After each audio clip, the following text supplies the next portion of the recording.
There's a hidden mortgage crisis brewing right now in the United States, and the mortgage industry is showing clear signs of stress.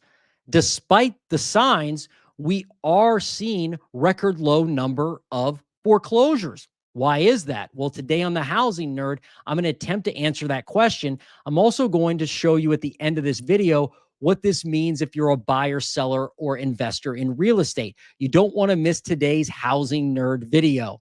But before I get started, do me a favor, like this video if you get any value out of it. Subscribe to the channel. I post updates all the time about the real estate market. And whatever you do, comment below. I want to know what you think about the mortgage market right now, delinquencies and foreclosures. All right, let's get started. So the report that I'm going to use in this video is from ICE Data or Black Knight. It's the Mortgage Monitor Report for 2024. The link to the report's in the description below, and I encourage you to check it out yourself. So what we're going to do is look at the mortgage delinquency rates. Then we're going to look at foreclosures, and we're going to look at why there are low foreclosures versus delinquency. And the results are really surprising. So I'm not going to read all this report, just some of the highlights that I think are the most important. All right. So the report starts and they say the national delinquency rate fell 3 basis points to 3.45% in October, down 0.8% for the month, but up 6% year over year, the 5th consecutive month of year over year increases. So they point out that really mortgage delinquencies are at a super low level. And you'll see that in a minute in the chart.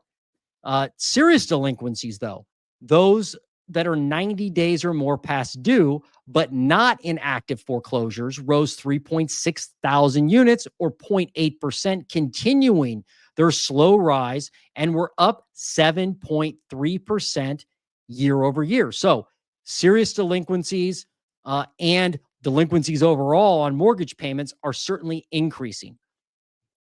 They go on to say, though, and this, my friends, is the part you really need to pay attention to. Foreclosure activity remains muted due in part to 70% of serious delinquencies, those that are 90 days or more past due, still being protected from foreclosure by loss mitigation. Only 145,000 loans are near term risk of foreclosure, on par with the 4-year average. Only 145,000 loans. But look back in that statement, 70% of the folks that are behind 90 days or more in their mortgage are in some type of loss mitigation or forbearance where they don't have to pay their mortgage and they're not going to get foreclosed on right now. Comment below. I want to know, what do you think of that? Do you think people should be just in forbearance? And are you shocked that 70% of people past due, seriously past due, are actually in forbearance of some kind or loss mitigation? And we'll dive into that chart in a second on forbearance, because that's really shocking too. So this part here is the national delinquency rate of first lien mortgages. You can see the blue line is the delinquency rate. The black line is the overall 90-day delinquency rate. And you can see back in the GFC, obviously we had a spike in delinquencies and 90-day delinquencies. And then as we moved on through the decade, obviously the delinquency rates dropped. Then they spiked again during COVID. Then they dropped significantly when they came out with COVID CARES Act, and if you couldn't pay your mortgage, you could go on a modification and you weren't treated as delinquent, which is pretty shocking, right? That's why you see that drop in delinquencies. It wasn't that people were making all their mortgage payments. It was if you were late and you had a program set up with your lender during COVID, you weren't reported as actually late. But then you can see that it's going sideways now with a slight uptick at the end. So delinquencies are certainly on the rise. But this part here may be the most important part of the video that you should pay attention to. So this shows you foreclosure protections on 90-day delinquent mortgages, meaning you have to be delinquent, seriously delinquent, to then go into foreclosure, unless you're in a foreclosure protection. So they specify the black here in the bottom are folks with no protection, 90 days late, but they have no protection. So they're just waiting for the foreclosure process to start. You can see, though, that's only like 25%, right? Then look at the blue, the light blue. You can see that those folks are in forbearance. That is what? 30 to 60. That's about 30% of all 90-day late borrowers are in forbearance, meaning they're not making a payment at all. That's what forbearance means. Then you've got the gray area. That's loss mitigation. That's another 20%, 30%. And then you've got bankruptcy in the darker blue, and that's another 10%.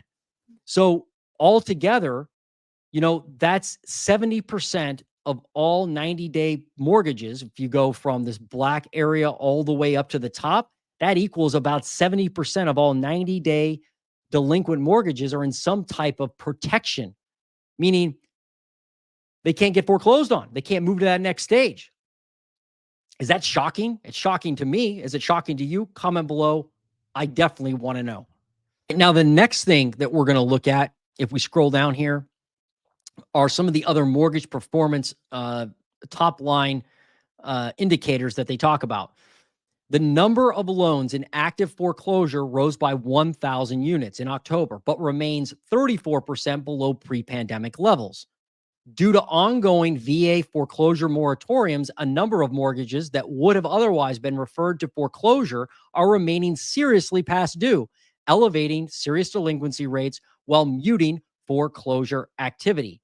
Combined, the total of loans 90 days or more past due or in foreclosure is effectively flat from the same time last year. And then they say, with that share down 6 basis points among GSE loans and 12 basis points among portfolio held mortgages, meaning with GSE loans, that's basically all the government-backed loans together. So they're saying, hey, the share of delinquencies and foreclosures is down for all the GSE loans. But check this part out. Alternatively, that share is up 23 basis points among FHA loans and 35 basis points among VA loans overall, showing slightly higher levels of stress among those loan products from the same time last year. So look at this. You can see, and I made some notes here on this graph. These are all the 90-day plus delinquencies right now. And the black line is FHA. You can see back in the GFC, FHA loans were around 8% delinquent, 90 days or more delinquent, not just delinquent, but 90 days or more delinquent. So we're talking at least 3 payments behind. Then they dropped, then went up in COVID, like we talked about, then down because there were no delinquencies when they had that COVID CARES Act going on. Then they continued to drop. But now they're starting to increase, and I circled it. You can see the increase in mortgage delinquency with FHA. 90 days or more past due. Remember, this isn't just delinquent. This is 3 months or more past due. Now that's around 4%. So 4% of all FHA loans are actually 90 days or more past due, but they're not being foreclosed on because of the forbearance and loss mitigation we're still seeing. The VA loans, same situation, except VA loans is actually in a moratorium, meaning you can't even foreclose on VA loans. Even if you're not in loss mitigation, can't foreclose on them right now. So that's why you're not seeing those trickle through to foreclosure. But that delinquency rate is clearly increasing too, as you can see. Comment below. I want to know, what do you think? Like, does this surprise you that, FHA loans are seeing larger amounts of 90-day delinquencies? Same with VA. If you look down at the GSE, which is all the mortgages together that are backed by the government, you can see there's really not an uptick there because you've got a bunch of loans in the mix, like conventional loans and such, that don't have as much stress, it looks like, as FHA or VA loans. That surprised me. I'm curious what you think. Okay. Then we look at foreclosure starts and foreclosure sales. Remember, you're delinquent, 90 days delinquent, then you go to foreclosure. You can see back in the GFC, back in the Great Financial Crisis, there were 300,000 new foreclosures started.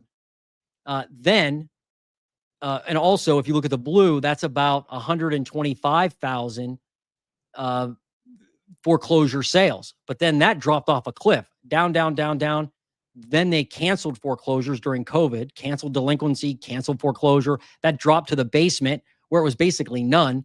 Then started to trickle up as far as starts go, but the sales are still really low. And I circled this at the end because, quite frankly, we haven't seen any foreclosures hardly. I mean, really none. I don't know about you comment below. Let me know if you see foreclosures in your market, but people tell me on my channel all the time, Jason, I'm not seeing foreclosures, and I'm not either. So this has to come to a head at some point, right? You would think. Maybe, maybe not. So now that we know that foreclosures are not happening because mortgage delinquency uh, is kind of being kicked down the road, or whatever you want to call it, because of forbearance and loss mitigation. Let's talk about where this may head next and what this means as a buyer or seller or investor in real estate. Well, you got to remember that the government has interfered, whatever you want to call it, in the mortgage market already.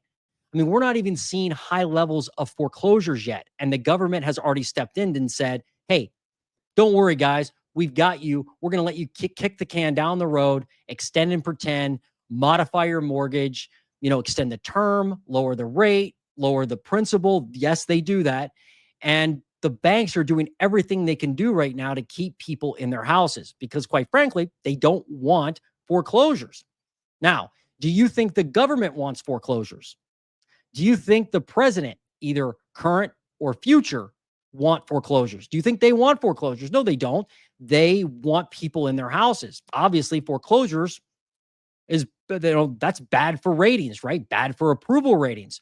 So the politicians definitely don't want foreclosures, and banks don't want foreclosures either. So they're keeping people in their homes. The question is, how long can that game continue?